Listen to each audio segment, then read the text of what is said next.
Kala ko ba sasabayan mo ako?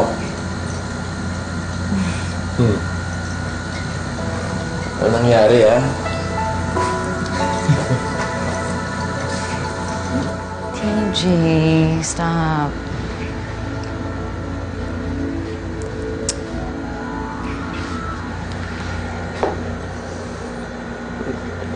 TJ.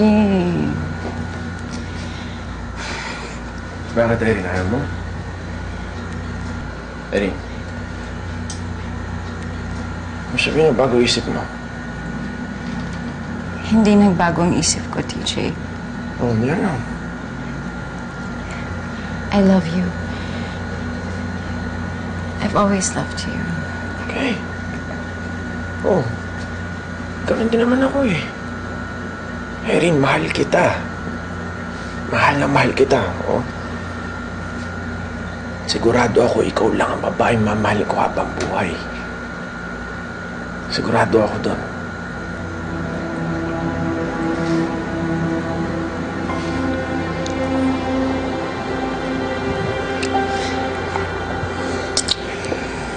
Erin.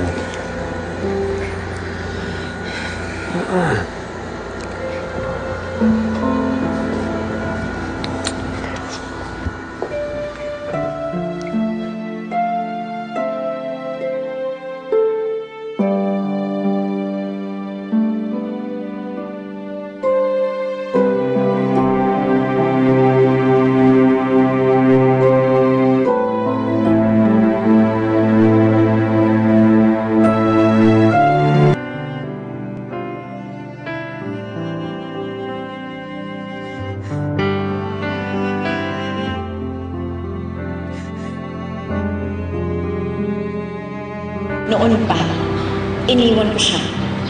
Siya ang lumapit sa akin. Siya ang bumalik sa akin. Siguro naman by this time naiintindihan mo, nangyayari lang yun dahil sa sakit niya. Dahil may Alzheimer siya. Kaya please, huwag mo nang ipaniwala sa utak mo na mahal ka pa rin ng asawa mo dahil hindi ka na mahal. Parang isang bituing na huhulog, dahan-dahang naglaho.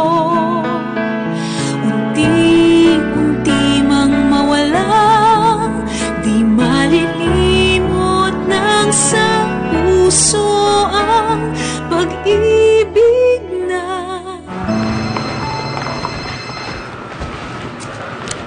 Hello? Irene? Teka. Irene, umiiyak ka ba? Wait, anong nangyari? May nangyari sa amin ni TJ. Well, sa bagay, nagtanan kayo eh. Ano pa bang ina-expect ko?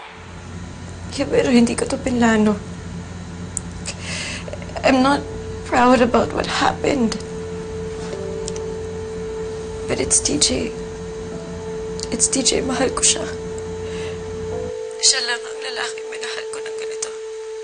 And I just thought, what if? What if ako talaga ang mahal niya? Maybe that's why bumabalik siya sa akin. That's why his Alzheimer's is bringing him back to me. I thought, kapag inisip ko yun, baka magiging masaya ako. Pero hindi pala. Nilaloko ko lang yung sarili ko. Nilaloko ko lang si TJ. I'm fighting for a relationship that doesn't even exist. Oh, so anong plano mo?